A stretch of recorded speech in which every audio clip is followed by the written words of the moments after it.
할렐루야! 오늘은 세종을, 내일은 대한민국과 온 땅에 전도와 선교의 사명을 감당하는 세종순복음 드림교회입니다. 하나님의 사랑과 은혜가 치유와 응답이 있는 성령 충만한 교회입니다. 구독과 중보기도로 드림가족이 되어보세요. 오늘도 주 안에서 참 좋은 날입니다. 오늘은 로마서 7장을 가지고 우리 공부를 하겠습니다. 로마서 7장 1절을 읽겠습니다. 형제들아, 내가 법 아는 자들에게 말하노니 너희는 율법이 사람의 살 동안만 그를 주관한 줄 알지 못하냐. 이 법 아는 자들에게 말한다. 우리는 상식적으로 국법을 잘 알고 있습니다. 그렇기 때문에 법을 전혀 모르는 사람은 하나님 말씀을 깨달을 수 없죠. 상식적으로 우리는 국가의 법도 알고 또 십계명도 알고 있습니다. 최소한도 예수 믿는 사람은 십계명은 다 알아야죠. 십계명을 모르는 사람들은 죄가 뭔지를 모릅니다. 왜냐하면 법이 죄라고 해야 죄가 확실히 드러나기 때문에 법이 없으면 죄가 죄인 줄 모릅니다. 약병에다가 독약이라고 써놔야 독약인 줄 아는데 안 써놓으면 독약인지 아닌지 모르고 먹습니다. 독약인 줄 모르고 먹어도 죽고 알고 먹어도 죽어요. 그러나 써놓으면 알면 안 먹죠. 그렇기 때문에 율법은 죄를 죄로 지적하고 있기 때문에 죄를 안 짓게 되죠. 율법을 알면은. 그러나 율법이 없을 때는 역시 죄는 죄인데 죄인 줄 모르고 죄를 지어도 죄는 죄이기 때문에 죄의 값은 사망인 것입니다. 그런데 형제들아, 내가 법 아는 자들에게 말하니, 최소한도 법을 아는 사람들에게 말하니 율법이 사람의 살 동안만 그를 주관한 줄 알지 못하냐. 여러분, 십계명도 죽은 사람 보고 십계명 아무리 지키라 해도 소용이 없어요. 죽은 시체 보고, 야, 내 앞에 다른 신을 두지 마라, 우상에 절하지 말라, 하나님 이름을 망령되이 부르지 말라, 안식일을 거룩히 지켜라, 내 부모에게 공경하라, 살인하지 마라, 간음하지 마라, 도둑질하지 마라, 내 이웃을 거짓 증거하지 마라, 내 이웃을 탐하지 마라. 야, 이놈아.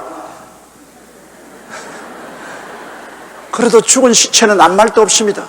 왜? 죽은 자는 이 세상과 인연이 끊어졌기 때문인 것입니다.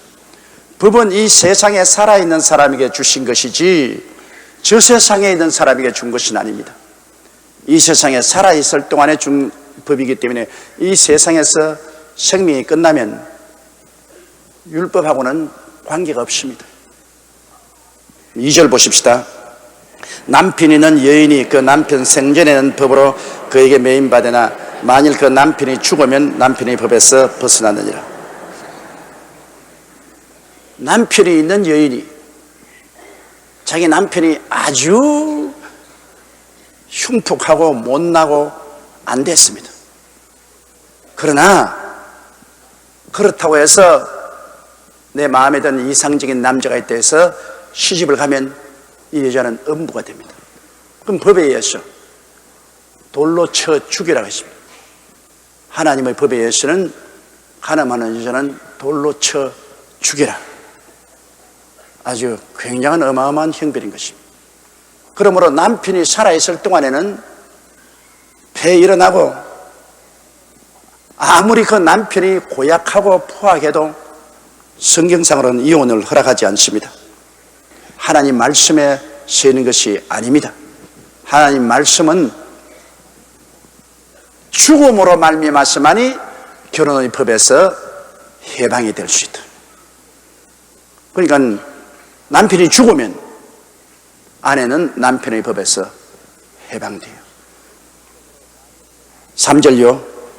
그러므로 만일 그 남편 생전에 다른 남자에게 가면 음부라 이르되 남편이 죽으면 그 법에서 자유케 되나니 다른 남자에게 갈지라도 음부가 되지 아니하니라. 그 남자가 살아있는데 다른 남자에게 시집을 가면 음부입니다. 그거는 율법에 의해서 돌로 쳐 죽이라 그래요. 다른 남자에게 못 가죠.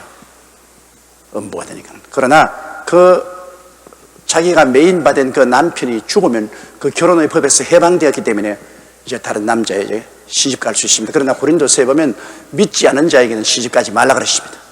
예수 믿는 사람은 자기 남편이 죽더라도 믿는 자에게 시집을 가지 믿지 않은 자에게 시집을 가지 말라. 그것은 하나님의 성전과 우상이 어찌 같이하며 성령과 벨리알이 어떻게 같이하겠는가.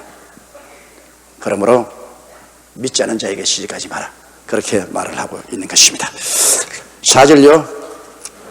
그러므로 형제들아 너희도 그리스도의 몸으로 말미암아 율법에 대하여 죽임을 당하였으니 이는 다른이 곧 죽은 자 가운데서 살아났은 이에게 가서 우리로 하나님을 위하여 열매를 맺히게 하리 함이라.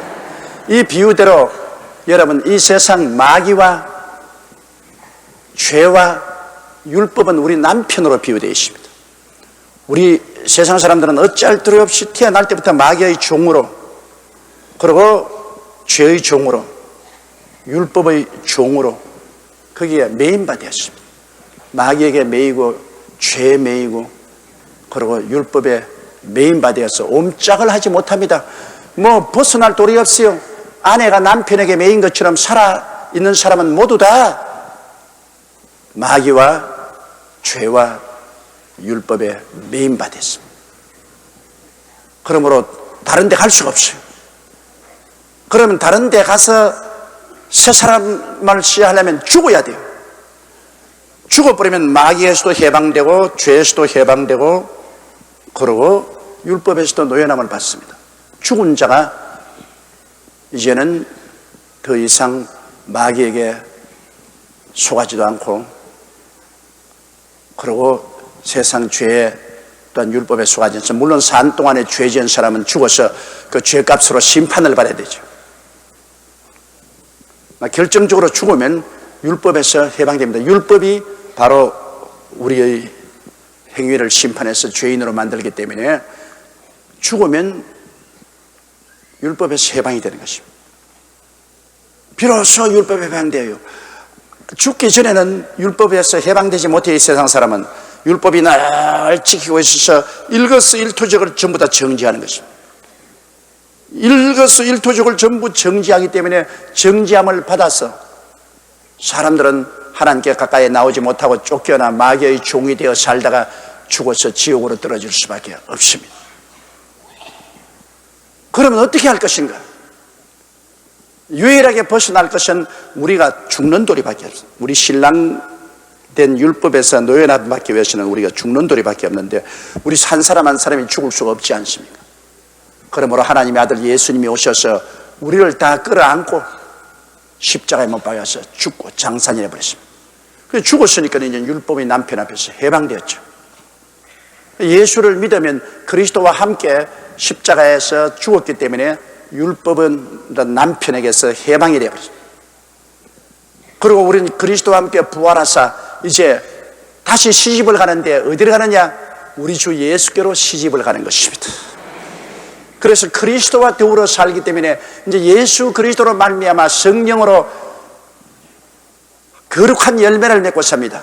사랑과 희락과 화평과 오래 참음과 자비와 양성과 중성과 원리와 절제 같은 성령의 열매를 맺는 것은 우리가 율법에 대해서 죽고 죄에 대해서 죽고 마귀에 대해서 죽고 그리스도 안에서 부활해서 그리스도에게 접붙임을 받고 그리스도에 속하게 되고 그리스도의 신부가 되고 그리스도로 말미암아 성령의 능력으로 이제는 새 생명 가운데 살게 되는 것입니다.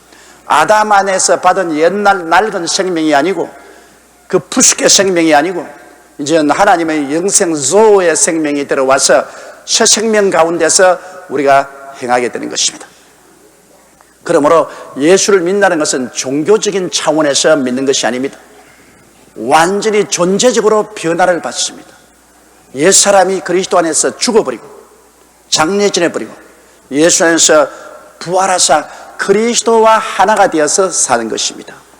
그렇기 때문에 고린도후서 5장 11절에 누구든지 그리스도 안에 있으면 새로운 피조물이라 이전 것은 지나갔으니 보라 새 것이 되었다. 새 것이 되었다. 따라 말씀하세요. 보라 내가 주 안에서 새 것이 되었습니다. 헌 것이 아니에요. 새 것이에요. 그러므로 헌 것이 아니기 때문에 헌 것대로 살지 않습니다. 우리는 새 것이기 때문에 새 것으로 사는 것입니다.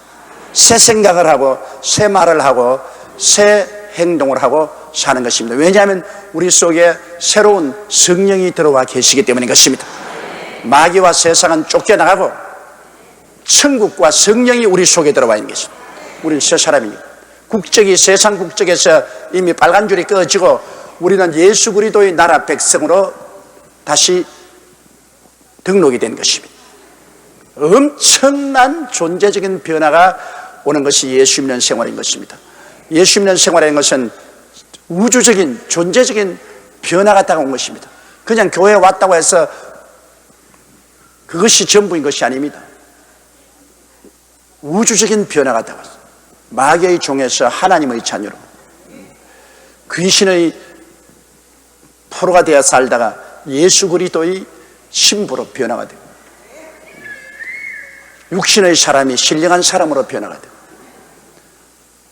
마귀와 귀신의 전이 되었던 것이 천국과 성령의 전이 되어버립니다. 죽을 목숨이 영원히 사는 조의 생명으로 어마어마하게 변화됐죠. 그러므로 우리를 정죄하고 심판하던 그 율법 신랑에게서 노연함을 받았단 해도 얼마나 놀라운 일입니까? 5절요. 우리가 육신에 있을 때에는 율법으로 말미암는 죄의 정욕이 우리 지체 중에 역사하여 우리로 사망을 위하여 열매를 맺게 하였더니, 우리가 육신에 있다. 이 육신이라는 것은 거듭나지 않은 타락한 성품을 말하는 것입니다.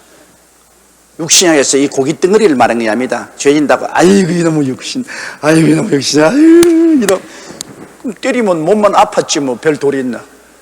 이 육신이, 그럼 뭐 육신이 죄를 지금 뚱뚱한 사람은 죄가 더 많고 그럼 빼빼한 사람은 죄가 덜 많을까?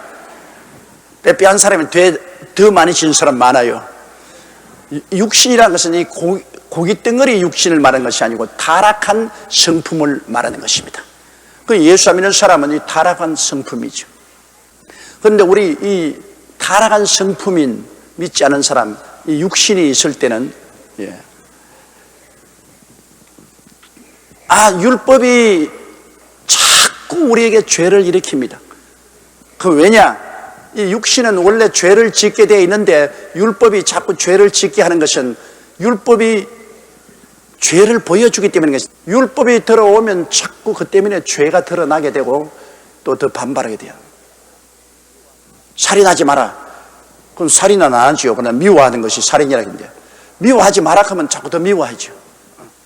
안 하면 모르겠는데 미워하지 마라 하면 미워할 사람이 자꾸 생겨나요. 자꾸 생겨나요.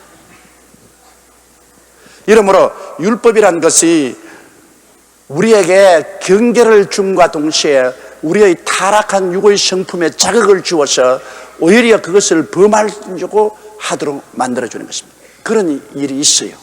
그래서 이 육신의 타락한 성품은 율법으로 말미암아 여러 가지 정욕이 자꾸 일어나는 것입니다. 율법이 자꾸 하지 말라고 하니까 하지 말라는 것마다 자꾸 하고 싶은 생각이 나고 반역하고 싶은 생각이 나는 것입니다. 그래서 결국은 뭘 하느냐? 우리가 육신에 있을 때는 율법으로 말미암아 죄의 정욕이 우리 지체 중에서 역사하여 사망을 위하여 열매를 맺죠. 죄를 짓거든요. 죄의 값은 사망 아닙니까? 사망을 열매를 맺죠. 그러므로 타락한 성품을 가진 인간은 율법을 주면 줄수록 그 율법으로 말미암아 죄를 더 많이 짓게 되고 또 사망에 있는 열매를 맺게 해요. 6절요. 이제는 우리가 얽매였던 것에 대하여 죽었으므로 율법에서 벗어났으니 이러므로 우리의 영의 새로운 것으로 섬길 것이요 의문의 묵은 것으로 아니할지라. 야, 할렐루야. 이제 우리가 얽매였던 것에 대하여 죽었다. 얽매에서 죽었으니 이제 해방됐잖아요. 해방됐어. 예수님으로 말미암아 율법의 얽매인 것을 해방을 얻었으니까 그와 함께 우리는 이 육신의 사람에게도 해방을 얻어. 타락한 성품인 육신도 그리스도와 함께 죽고 장사하고 우리는 부활한 생명을 얻게 된 것입니다. 그러므로 완전히 이제는 질적으로 달라진 거예요. 타락한 성품의 육체가 십자가에서 다 청산해버리고, 이제는 타락한 성품이 아닌 새로운 사람이 된 것입니다. 하나님의 말씀에 순복하는 새로운 생명이 우리 속에 들어오게 된 것입니다. 그렇기 때문에 이제는 우리가 얽매였던 것에 대하여 죽었으므로 율법에서 벗어났다. 율법의 신랑에게서 벗어났으니 이러므로 우리가 이제는 영의 새로운 것으로 섬길 것이요, 이제는 우리가 육신으로 사는 것이 아니라 영으로 사는 것입니다. 육으로 난 것은 육이요, 성령으로 난 것은 영입니다. 육의 사람들은 여러분 영이 죽었지 않아요. 그러나 이제 여러분 우리가 영이 살아났어. 이제는 육을 따라서 무슨 법을 지키고 하는 것이 아니라 이제 영이 들어와서, 하나님의 성령이 들어와서 성령으로 말미암아 우리는 하나님을 섬기며 살게 된 것입니다. 영의 새로운 것으로 섬길 것이요, 의문의 묵은 것으로 아니라, 의문이라는 것은 율법을 말하는 것입니다. 창세기부터 계시록까지 율법은 의문입니다. 의문이라는 것은 종이에다가 쓴 것을 말하는 문자라. 법은 종이에다 써놨잖아요. 그러나 우리가 영생을 얻는 것은, 영생은 종이에 쓰는 건 아닙니다. 성령으로 우리 영이 달라지는 것입니다. 율법은 종이에 쓴 것을 지키는 것이지만 우리는 예수 믿고 구원받은 것은 너 구원받았다고 종이에 써놓은 거 아닙니다. 우리는 예수 믿음으로 말미암아 죽은 영이 살아나서 영생을 얻어 새롭게 되어버려요. 속사람이 새로워져, 속사람이 새 것으로 돼요.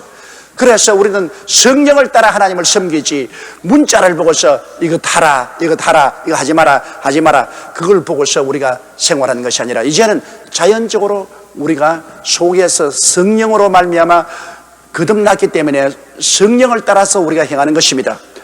여러분, 콩 심은 데 콩 나고 팥 심은 데 팥 나지 않아요? 배나무에서 배 나고 감나무에서 감 나고 복숭아나무에서 복숭아 나고 예수나무에서 예수 난다. 여러분은 전부 다 예수 그리스도의 생명으로 거듭나서 그리스도의 생명이 차여 있기 때문에 예수 그리스도의 행실을 하게 되는 것입니다. 마귀의 자식은 마귀의 행실하고 하나님의 자식은 하나님의 행실하게 되어 있는 것입니다. 여러분, 육신에 속한 사람은 율법을 신랑 삼아서 율법이 자극하는 대로 죄를 자꾸 짓지요. 마귀의 포로가 되어서. 육신에 있는 사람은 육신의 열매를 맺죠. 그러나 우리는 육신에 있지 않고 영에 있습니다. 우리는 왜냐하면 그리스도와 함께 육신은 죽고 그리스도 안에서 중생했기 때문에 우리는 영이 있는 사람이요, 그러므로 우리는 성령을 따라서 하나님을 섬기게 되는 것입니다. 성령으로 감사하고 성령으로 찬미하고 성령으로 기도하고 성령으로 말씀 읽고 성령으로 우리가 부르짖고, 이 성령 안에서 우리가 사는 것입니다. 세상 사람은 성령의 성자도 몰라요. 성령하고 상관없어요. 그러나 우리는 성령의 사람들입니다. 여러분은 중생에서 성령이 여러분을 채우시고 영이 살아있어서 여러분께서 하나님을 향하여 아바, 아버지라고 부르는 것입니다. 영이 살은 증거가 그겁니다. 영이 살은 사람은 하나님을 아버지라 부르고 예수님을 구주로 고백하고, 영이 살은 사람은 하나님 말씀 듣기를 좋아하고, 영이 살은 사람은 하나님을 찬미하기를 기뻐하고, 영이 살은 사람은 하나님께 기도하기를 기뻐하고, 영이 살은 사람은 하루 종일 내내 마음속에 하나님과 예수 그리스도를 생각하고 사는 것입니다. 그러나 영이 죽은 육신의 사람은 하루 종일 지내도 하나님 아버지와 예수님을 단 1초도 생각하지 않습니다. 그리고 친구들이 와서 하나님 아버지 예수님께 대하게 이야기하더라도 그거는 지나가는 바람같이 듣지 아무 관심도 없습니다. 육에 속한 사람은 하나님 아버지와 예수님에 대한 생각도 없고 찬미할 이유도 없고 기도할 이유도 없고 성경을 공부할 이유도 없고 교회 나올 이유도 없습니다. 완전히 관계가 없죠. 무관계입니다. 우리는 하나님 아버지 예수님과 철저히 관계를 맺고 있지만 안 믿는 사람은 하나님 아버지 예수님과 철저히 무관계 상태에 있는 것입니다. 아무 관계가 없어요. 육으로 난 것은 육이요, 성령으로 난 것은 영입니다.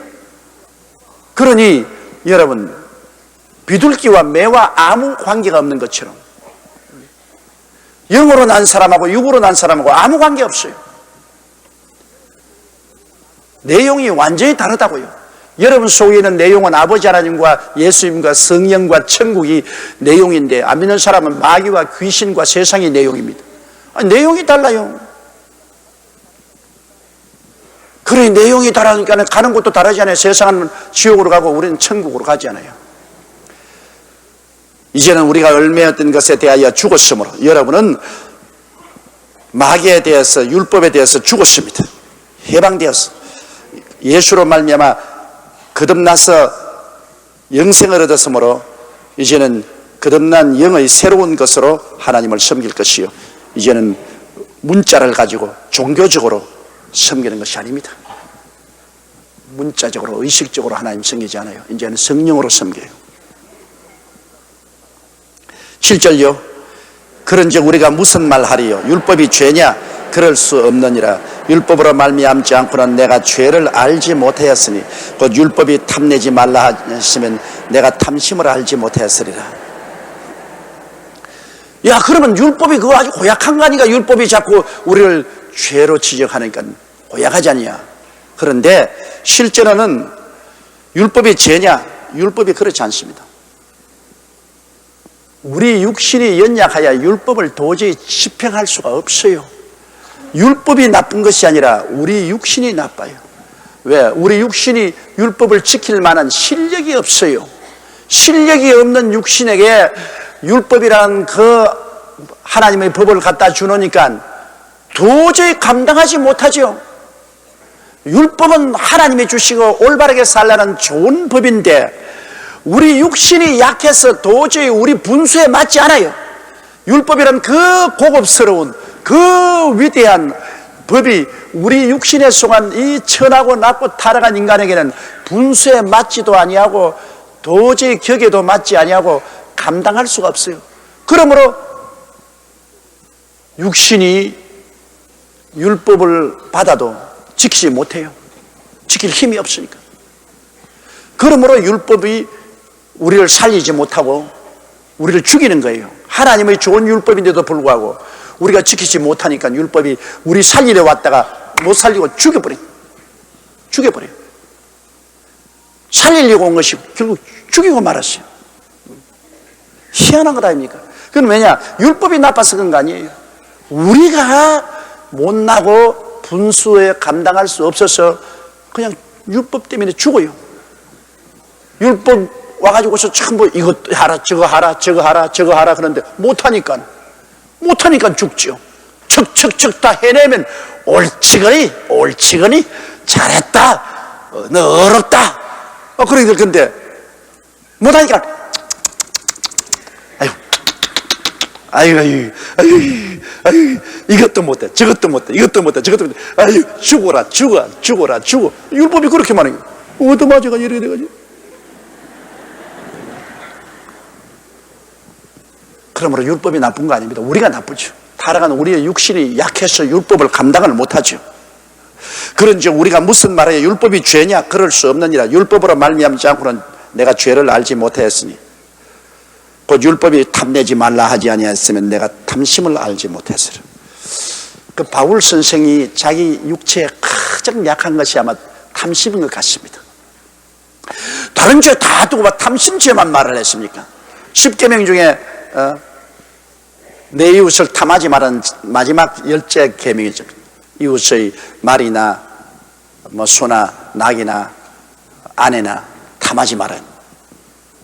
그 바울 선생은 아마 그 생활 속에 가장 탐심이 굉장히 육체에 가신 것 같습니다.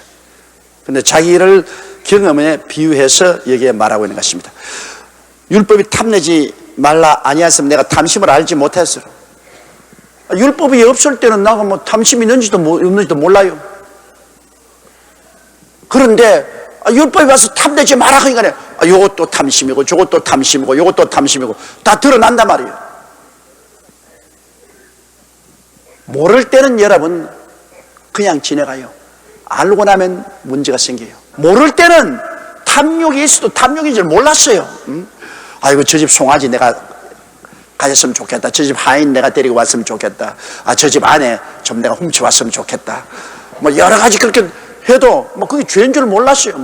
사람이 살면 그럴 수도 있지 뭐 그게 뭐냐 이러다 율법에 딱 들어와서 보니까 모조리 죄라 요것도 죄 저것도 죄 요것도 죄 뭐 꼼짝할 수가 없어. 죄가 다 살아났어. 율법이 없을 때는 나는 죄가 없는 줄 알았는데 율법이 들어보니 전부 죄가 살아나. 그러니까 율법은 우리에게 얼마나 우리가 죄가 많다는 것을 지적해 주기 위해서 온 하나님의 사자인 것입니다. 율법이 없으면 죄가 죄로 알려지지 않아요.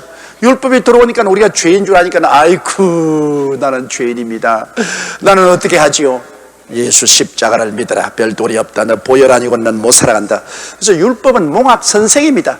율법은 우리 죄인 줄 모르고 내가 뭐 사람은 다 그럴 수가 있지 뭐 내가 무슨 특별한 죄인이냐 그렇게 하는 사람에게 죄라 이것도 죄다 저것도 죄다 딱 드러나니까 그때야 막 거꾸로져 가지고서 아이고 나는 어찌하지요? 네가 구원받으려면 예수께로 가거라. 율법은 우리의 선생님이십니다. 선생님이시죠. 그러므로 율법은 그 자체가 나쁜 건 아니에요. 율법은 하나님이 보내신 좋은 것이에요. 율법을 지키지 못하는 우리가 육신이 문제지 율법은 문제가 없는 것입니다. 8절요. 그러나 죄가 기회를 타서 계명으로 말미암아 내 속에서 각양 탐심을 이루었나니 이는 법이 없으면 죄가 죽은 것입니다. 아까 말한 것처럼 율법이 딱 비추니까 그 다음에는 내가 지는 것마다 죄가 다 드러나요. 그리고 또 하지 말라는 것을 자꾸 하게 돼요. 하지 말아 하게 돼요. 그러니까 죄가 기회를 타가지고서 하는 계명이 오니까 그냥 계명을 통해서 자꾸 내 마음속에 죄를 짓게 만들어요. 탐심을 일으켜요. 그 죄가 와서 그렇게 하는 거죠. 우리 육신이 죄에 묶였으니까 율법이 오니까 자꾸 율법 깨뜨려줘. 자꾸 우리를 유도하는 겁니다. 왜냐하면 율법이 없으면 죄가 죽은 것이라 아까 한 말은 율법이 없으면 죄가 죄인 줄 모르기 때문에 죄가 뭐 죽은 거 한 가지. 죄가 아무 힘이 없죠. 그러나 율법이 들어오니까 죄가 다 살아요. 율법이 들어오기 전에는 죄를 짓고도 죄인 줄 몰랐어요. 죄가 힘이 없었어요. 그러나 율법이 들어오니까 죄가 다 드러나죠. 9절요. 전에 법을 깨닫지 못할 때는 내가 살았더니 계명이 이름에 죄는 살아나고 나는 죽었도다. 이게 바울의 고백입니다. 내가 법을 몰랐을 때는 내가 살아있어. 진짜 산 것은 아니지만은 그러나 내가 살아있어. 내가 무슨 죄 지었냐? 내가 뭐 법 없이도 살 사람이다. 그렇게 하고 탁. 그러니까 법이 없을 때는 내가 살아있어요. 내가 큰 소리 꽝꽝 했어요. 그러나 법이 들어오니까 다 죄가 드러나고 그 결과는 어떻게 되냐? 내가 죽었죠. 죄의 값은 사망이라 내가 죽었죠. 모를 때는 살은 것 같은데 알고 보니까 죽은 거라. 그렇기 때문에 율법이 중대한 역할을 하는 것입니다. 율법이 없을 때는 사람들이 서양사는 보세요. 자기들 다 살한 줄 알고 있습니다. 다 살한 줄 알고 돌아다녀요. 까딱없이 하나님 앞에 내가 무슨 죄가 있냐, 내가 뭐 특별한 나쁜 짓을 했냐, 다 살한 줄 알고 있어요. 나 법이 들어오고 보니까 모조리 죄가 살아나는 게 이제 난 절단 강산이구나. 아이고 회개해야 되겠다. 그렇게 되는 겁니다. 죄가 법이 없을 때는 내가 살았더니 법이 들어오니 죄가 살아나고 나는 죽었도다. 10절요. 생명에 이르게 할 그 계명이 내게 대하여 도리어 사망에 이르게 하는 것이 되었도다. 원래 계명은 하나님의 계명으로 생명에 이르는 법이죠. 내가 아까 말한 것처럼 이건 하나님의 법이니까 생명에 이르는 법인데, 그런데 우리가 그거 못 지키니까, 우리가 연약해서 그 계명을 지키지 못하니까 그게 오히려 사망이 되었어요. 살라고 줬는데 오히려 그것이 죽게 하는 수단이 되고 말았다, 그 말인 것입니다. 참 기가 막히잖아요. 살라고 주었는데 왜 죽게 됐냐? 못 지키니까. 그걸 받아서 그대로 지키면 살고 또 살고 또 살겠는데 하나도 못 지키니까 그 반대급부로 심판을 받아 죽게 된 것입니다. 그러므로 율법은 원래는 하나님의 성품이요, 하나님의 법이기 때문에 그걸 지키면 하나님과 함께 살아요. 하나님과 함께 동행해요. 오늘 우리 예수 믿고 난 다음에도 율법을 통해서는 구원받지 않고 예수 믿어 보혈로 구원받았기 때문에, 보혈로 구원받고 난 다음에도 우리가 계명을 지키려고 하는 것은 하나님의 성품이기 때문에 계명을 지키면 지킬수록 하나님과 가까워지는 것입니다. 구원은 이제 계명을 지킴으로 받지 않습니다. 왜? 계명을 지켜서 구원받을 육체가 없기 때문에, 구원은 예수 그리스도의 보혈을 믿음으로 죄사함 받고 구원을 받지만, 구원을 받고 난 다음에는 우리가 계명을 지키는 것은 우리가 점점 변화되어 하나님의 성품에 가까워지면 하나님과 더 가까이 교제할 수 있기 때문에 계명을 지키려고 우리가 노력하는 것입니다. 11절요. 죄가 기회를 타서 계명으로 말미암아 나를 속이고 그것으로 나를 죽였는지라. 그러므로 죄가, 계명이 들어오자 죄가 살아나고, 그 죄가 살아남으로 말미암아 이제 나는 죽었잖아요. 나는 완전히 죽였습니다. 계명 좋다, 하나님 법 받아라 하는데 속았다가 말이에요. 법 받으러 가지고서 법 받고 난 다음에 내가 죄인이 돼서 완전히 내가 죽게 됐다. 그러므로 12절요. 이로 보건대 율법도 거룩하며 계명도 거룩하며 의로움을 선한다. 율법이라는 것은 하나님의 법 전체를 다 율법이라 합니다. 하나님의 율법이 무려 600여 개가 돼요. 그리고 계명이라는 것은 특별한 법, 10계명 같은 계명이죠. 하나님의 법은 성경에 보면은 이 종교적인 성전법이 있고, 그 다음에는 민법이나 형법 같은 백성들에 대한 법이 있어요. 성전에서 하나님을 섬기는 종교적인 법이 있고, 그 다음에 일반적인 인간관계의 법이 있어요. 그런 법이 다 합해서 율법이라고 말합니다. 계명은 특별히 10계명 같이 딱 정해놓은 그 법을 계명이라고 합니다. 그래서 여기 보건대 율법도 거룩하고 계명도 거룩하며 의로우며 선합니다. 왜? 그건 하나님이 주신 것이기 때문에. 13절요. 그런즉 선한 것이 내게 사망이 되었느뇨 그럴 수 없느니라. 오직 죄가 죄로 드러나기 위하여 선한 그것으로 말미암아 나를 죽게 만들었으니 이는 계명으로 말미암아 죄로 심히 죄되게 하려 함이라. 이건 역시 제가 늘 설명한 그대로 아닙니까? 왜냐하면 선한 것이 내게는 사망이 되었죠. 그는 사실은 사망이 되지 말아야 되겠는데, 그건 왜 사망이 되느냐? 이 선한 율법과 계명이 와서 내 속에 숨은 죄를 다 드러나겠습니까? 다 드러나겠으니까. 그러므로 이 선한 율법과 계명이, 생명을 주는 계명이 내 육체가 약해서 지키지 못하니 내 속에는 죄를 다 드러내 주지. 그래서 결국 내가 죽게 되고 나의 삶이 큰 중죄인인 것을 알게 되었다. 그렇기 때문에 여러분, 하나님의 의로우신 말씀은 무서운 힘이 있습니다. 카텐을 달아놓고 캄캄한 방에 있을 때는 방에 얼마나 더러운 쥐똥이 있고 먼지가 있는 줄 안 보이죠. 안 보이니까 거기 뒹굴고 사는 겁니다. 아유 뭐 방이 뭐 나쁠 거 뭐냐 뭐 어때? 나 카텐을 싹 찌고 햇빛이 확 들어오면 어이쿠 내가 이런 데 어떻게 살았노? 전체 쥐똥이고 전부 더럽고 벌레가 버글버글하니까 어이구 내가 이게 어떻게 살았냐? 햇빛이 들어오니 안다 말이에요. 같은 척 할 때는 몰라요. 우리 속에 하나님의 햇빛인 율법이 들어오니까 우리 속에 있는 모든 쥐똥과 벌레 더러운 것이 다 드러나는 것이지. 그러니까 어이쿠 나는 이제 이게 큰일 났다. 이제 난 절단났다. 그러므로 하나님의 말씀이 들어와야 돼요. 믿음은 들으면서 난다고. 말씀 듣지 않고는 여러분 우리 회개되지 않아요. 말씀이 들어오면 우리 모든 죄가 드러나고 그리고 우리는 죽습니다. 그러므로 예수 십자가 앞에 와서 죽은 사람이 도로 살아나는 것입니다. 14절요. 우리가 율법은 신령한 줄 알거니와 나는 육신에 속하여 죄 아래 팔렸다.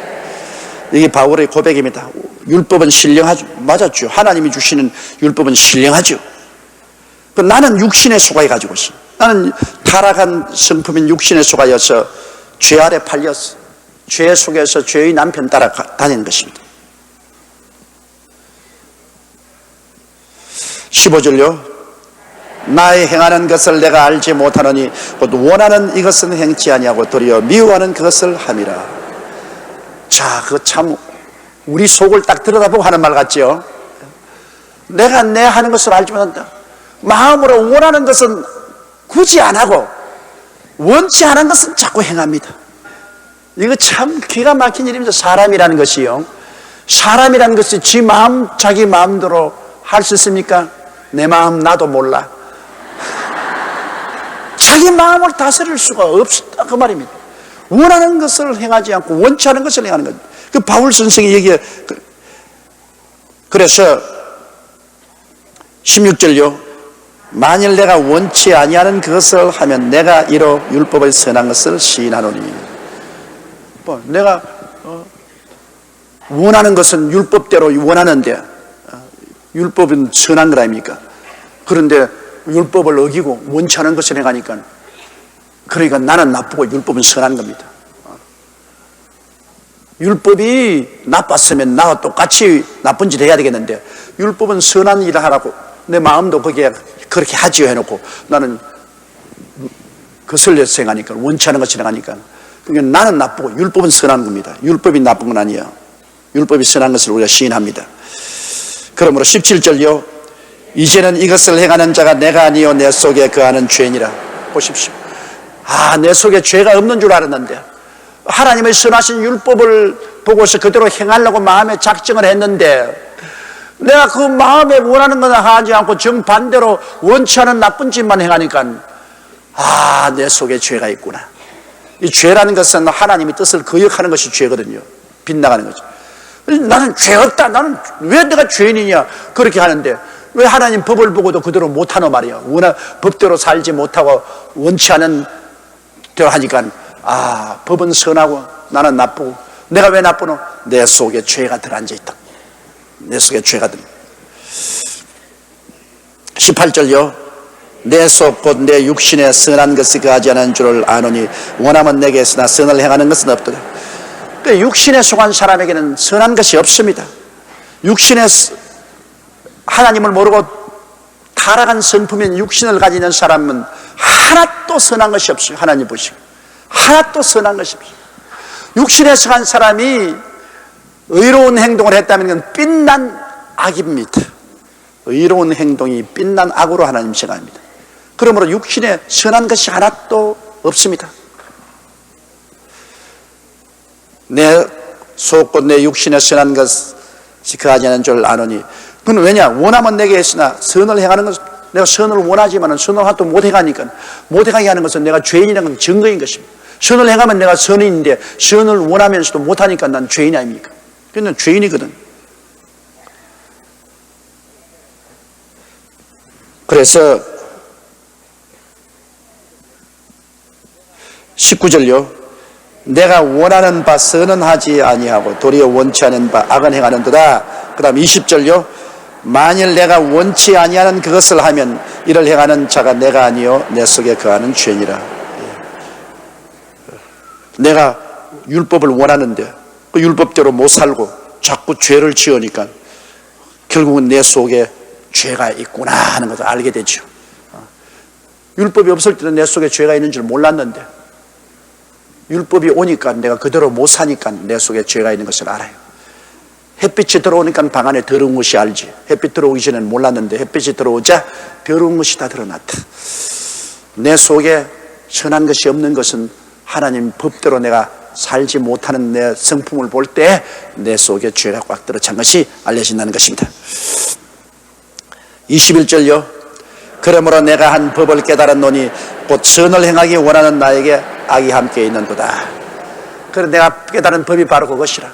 마음에 선을 행하고자 하는 마음이 있는데도 불구하고 자꾸 악을 행하니까 그러니까 선을 행하기 원하는 법도 내게 있고 그리고 또 선을 행하지 않고 자꾸 악을 행하니까 죄도 우리 속에 있다는 것입니다. 내가 한 법을 깨달았노니 곧 선을 하기 원하는 나에게 내 마음으로 선을 행하지 원하지만은 그러나 행위로서는 악을 행한 이건 우리 속에 싸움이 끊임없이 싸움이 있어요. 선을 행하기 원하는 마음과 실제 육의 타락한 성품은 악으로 우리를 이끌어가니까 선과 악의 싸움이 마음속에 끊임없이 있습니다. 우리 예수 믿는 사람들은 이 싸움이 더 맹렬합니다. 예수 안 믿는 사람들은 완전히 악이 점령하니까 선의 양심의 소리가 죽었으니까 싸움이 덜하지만, 예수를 믿고 나면은 우리가 선한 사람이 되었으므로 악이 자꾸 들어오면 맹렬한 싸움을 하게 됩니다. 모를 때는 안 싸웠는데 알고 난 다음에는 싸우게 돼요. 맹렬하게 싸우게 돼요. 22절요. 내 속사람으로는 하나님의 법을 즐거워하되. 우리 속사람, 여러분 예수 안 믿는 사람도 양심은 조금 살아있잖아요. 그러면 양심으로는 양심대로 살고 싶어 하죠. 안 믿는 사람도 양심적으로 살아요. 양심이 없으면 법이 소용없어요. 양심이 없는데 법이 지켜지나요? 속 사람으로는 다 양심이 있어서 선을 따라 살기 원하되. 23절요. 내 지체 속에서 한 다른 법이 내 마음의 법과 싸워 내 지체 속에 있는 죄의 법 아래로 나를 사로잡아 오는 것을 보는도다. 마음의 양심으로서는 내가 양심대로 살고 싶은데 내 몸속에 있는 타락한 죄악의 법이 내 양심의 법을 잡아가지고서 꽁꽁 묶어가지고서 야 이 자식아 잔소리 말하라고 그냥 자꾸 죄를 짓게 해요. 그 마음에 아유 양심이 고통스러워, 양심이 고통스러워, 잔소리 말아라. 그대로 양심을 잡아서 자꾸 끌고 가요. 마음으로는 내가 선을 원하는데 행동으로는 죄에 묶여서 가요. 그래서 양심의 가책과 고통을 당하고 사는 것이 오늘 인생들인 것입니다. 24절요. 오라 나는 공고한 사람이로다 이 사망의 몸에서 누가 나를 건져내리. 그러니 답답하죠. 나는 공고한 사람이죠. 마음으로는 하나님 법을 원하나 육신으로서는 죄악이 자꾸 나를 끌고 가니 끌려가면서 마음의 고통과 싸움과 몸부림을 합니다. 아, 나는 공고한 사람이로다. 고통 있죠? 고통 없는 사람 손 들어보세요. 고통이 있는 사람 한번 손 들어보세요. 다 있지, 다 있어. 그러면 고통하세요. 그게 예수 믿는 사람 증거인 것입니다. 왜? 우리가 선하게 살려고 하는데 악이 자꾸 왔더니까 우리 싸우는 것이 고통입니다. 계속 여러분 그리스도 이름으로 기도하고 싸우세요. 여러분은 잘하게 되는 것입니다. 25절요. 우리 주 예수 그리스도로 말미암아 하나님께 감사리로다. 그런즉 내 자신이 마음으로는 하나님의 법을 육신으로는 죄의 법을 섬기노라. 마음으로는 하나님의 법을 섬기고 육신은 죄의 법이 와서 육신을 자꾸 잡아가는데, 우리가 감사할 것은 예수 그리스도의 십자가의 보혈로 우리가 자꾸 육신으로 지으면 또 회개하고 마음이 이기고 자꾸 이기다 보니까 마음은 점점 강해지고 육신은 점점 약해지고 나중에는 우리가 승리자가 되는 것입니다. 이렇기 때문에 예수 그리스도로 말미암아 감사해야 돼요. 마음으로는 하나님의 법을 구원받으신 건 섬기잖아요. 그러나 육신은 자꾸 옛 마귀가 와서 육신을 자꾸 꿰잖아요. 그래서 싸우죠. 마음의 법과 육신의 법과 싸우지만은 십자가 예수님이 있기 때문에 우리는 항상 이기는 것입니다. 우리가 넘어지면 또 회개하고 씻음받고, 넘어지면 또 회개하고 씻음받고, 예수님이 공급해주는 성령을 받아서 기도와 믿음으로 우리는 점점 마음의 법은 점점 커지고 육신의 법은 점점 작아지고, 그래서 여러분께서는 영적으로 거인이 되면 될수록 하늘나라의 상급이 크고, 영적으로 소인이면 소인일수록 하늘나라 상급도 적어지는 것입니다. 이 땅에서 우리가 열심히 싸워서 영적으로 장성하고 거인이 되어서 하늘나라에 큰 상급받게 되시기를 주의 이름으로 축원합니다.